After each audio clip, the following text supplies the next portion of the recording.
Hello my dear students, in today's class we are going to study about structure of atom. Structure of atom, this concept you have studied in your class 9th also.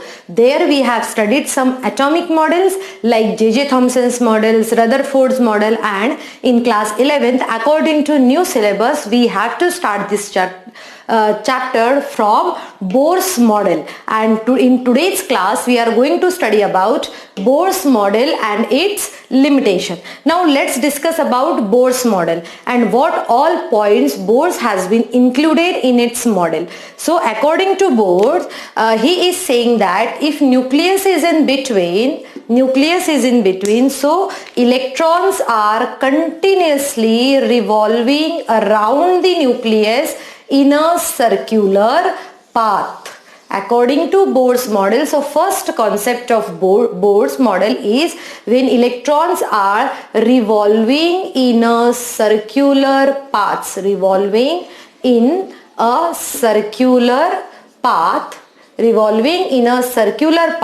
which is also known as orbits or shells or stationary states, or we'll say that energy levels. So he has given these all names to the to that circular path in which electrons are revolving. As we know that now this is a circular path in which electrons are revolving, so these all are known as shells or orbits. As we know that the first circular path near the nucleus is designed as KLM, or we'll say that it is as a 1, 2 and 3. So what does it mean? It means the shell which is nearer to the nucleus is considered as a first shell. Now the second assumption for its Bohr's model is that these electrons, those are revolving in these circular orbits, these electrons will not change their energy,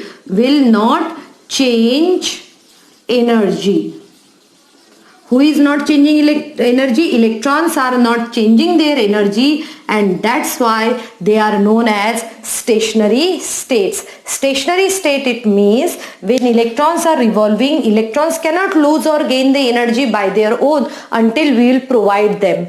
Okay, now the third point, it means when we are providing energy to that electron, and if the electron is absorbing that energy, then they are moving to the upper level. It means how? If the electron there is in the first shell, now if I will provide some energy to that electron, so there is a possibility that this electron may jump to the second energy level. There is a possibility that this electron may jump to the third energy level, right? So, and when the electron are absorbing energy and jumping to the another energy level, that state is known as excited state of that particular electron. For example, in K shell 2 electrons are there, so 1 electron and 2 electron. Okay, so this K shell is what? K shell is a ground state for those electrons. It means it is their own house, we can say that it is their own house. Their permanent house is this K shell, because that is the ground state for them. But if I provide some energy to them, then this electron may jump to the L shell. One of the electron will go to the L shell, and that state is known as excited state of electron. And student, we should not forget that excited state is not a permanent state. It's after losing the energy, the electrons will again come back to their original position, and original position is ground state. It's similar with if someone will make you excited for that for something, so how much time excitement will be there? For some time, then again you will come back to your original state. So similarly, electrons are also coming back to their original state, and that original state is known as ground state. When they are absorbing energy, moving to the another state, then they are known as excited state. So student, next concept for Bohr's model is that only those energy orbits are permitted for the electron in which angular momentum of electron is a whole number multiplied to h upon 2 pi. Now for understanding this one, I'll give you one example. Okay, consider that here I am giving an example as consider that I am standing it on the first floor. ठीक है, तो मैं first floor पे खड़ी हूँ और अगर मुझे सेकंड फ्लोर पे जाना है, थर्ड फ्लोर पे जाना है या फिर फोर्थ फ्लोर पे जाना है, अब consider me as a electron. ठीक है, मुझे आप इलेक्ट्रॉन कंसिडर करो, तो मुझे कहाँ कहाँ जाने की परमिशन है. देखो कौन से एनर्जी ऑर्बिट्स हमने कैसे किया, सेकंड फ्लोर या थर्ड फ्लोर या फोर्थ फ्लोर किया, तो मुझे किन फ्लोर्स पे जाने की परमिशन है. तो यहां पर यही लिखा गया, only those energy orbitals are permitted for the electron, मतलब मुझे वहां जाने की परमिशन है. इन विच, कहां पर, एंगुलर मोमेंट ऑफ इलेक्ट्रॉन. अगर मेरा एंगुलर मोमेंटम जो है, एंगुलर मोमेंटम हम कैसे कैलकुलेट करते हैं, mvr से कैलकुलेट करते. अगर मेरा एंगुलर मोमेंटम h अपॉन 2 पाई के इक्वल हो. h क्या होता है यहाँ पर, h इज प्लैंक्स कांस्टेंट. इसकी भी एक वैल्यू होती है जो अभी जैसे ही आएगा I will tell. Here it is not required, so मैं यहाँ पर सिंपली लिखूंगी स्मॉल h मीन्स क्या होता है, एक प्लैंक्स कांस्टेंट होता है. तो उन्होंने इसकी एक वैल्यू निकाली, तो ये परमिशन मुझे तभी दी जाएगी अगर मुझे सेकंड फ्लोर पे जाना है या फिर मुझे थर्ड फ्लोर पे जाना है, फोर्थ फ्लोर पे.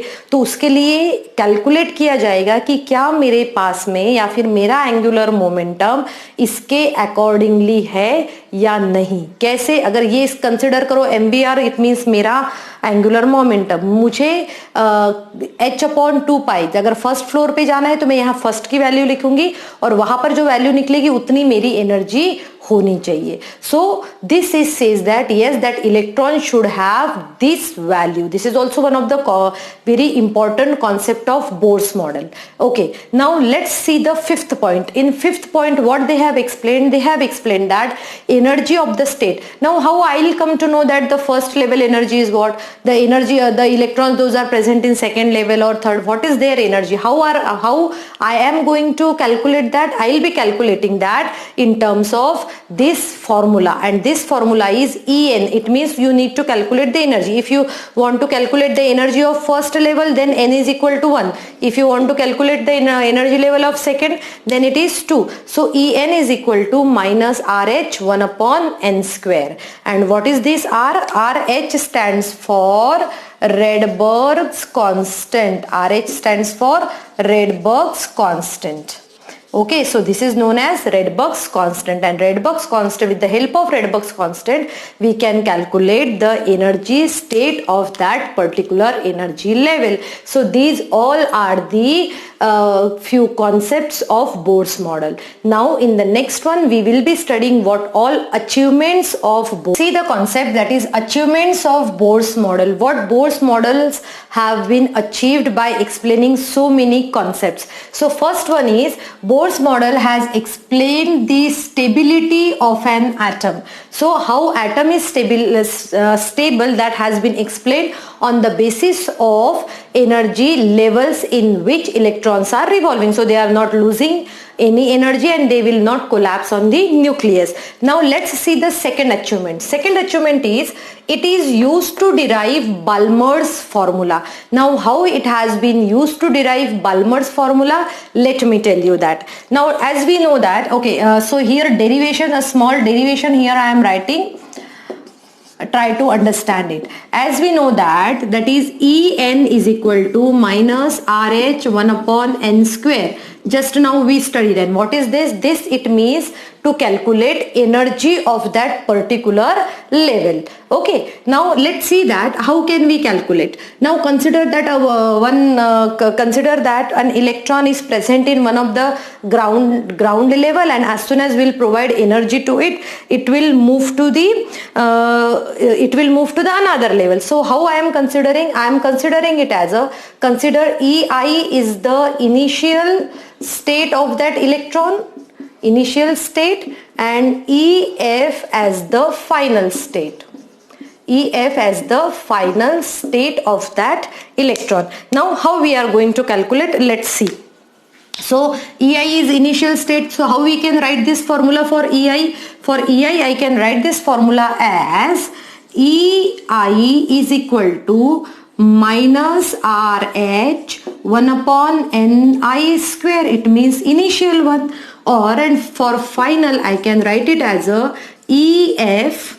EF is equal to minus RH. Here it is 1 upon NF square. Okay, now if I want to calculate that how in which energy level this electron is moving, so I'll be writing it as a delta E is equal to EF minus EI. We know that final minus initial state. We'll say it as a final minus initial state. Now let's put the value in this. So it is minus RH 1 upon NF square. So it is N square actually. Minus in bracket minus RH 1 upon Ni square. Okay, so in this way, when you will solve it properly, you will come to know that this can be rearranged in this manner as delta E is equal to RH 1 upon Ni square minus RH 1 upon NF square. Okay, so we can get this value after solving this. So in this way we can calculate how much energy change is there between initial state and final state. Okay, now after this let's see that we know even not only this one, we can calculate, we can make it more simplified in this way as delta E is equal to, what is the value of RH? RH can be taken as a constant. So I'll be writing it as a RH or in bracket 1 upon Ni square minus 1 upon NF square. Okay, now let's see that if I want to calculate frequency, so I have formula as nu is equal to, we can write it as a change in E upon H. H is what? H is Planck's constant. So I'll put this value here. So nu is equal to RH upon H. Here it is 1 upon Ni square minus 1 upon NF square. What is this H? H stands here for Planck's constant. I'll write also. It stands for Planck's constant. Now let's put all the values for this and we can get this value is frequency is equal to RH value is 2.18 into 10 to the power minus 18 joule upon H value is 6.626 into 6.626 into 10 to the power minus 34 joule per second. Okay. It is a joule. It is joule second, not per. And then I will be calculating this one in this way, 1 upon 1f square, and finally I can get, after calculating this, I will get this value as 1.09677 into 10 to the power 7. 1 upon Ni square minus 1 upon Nf square, and this value is known as Rydberg's constant.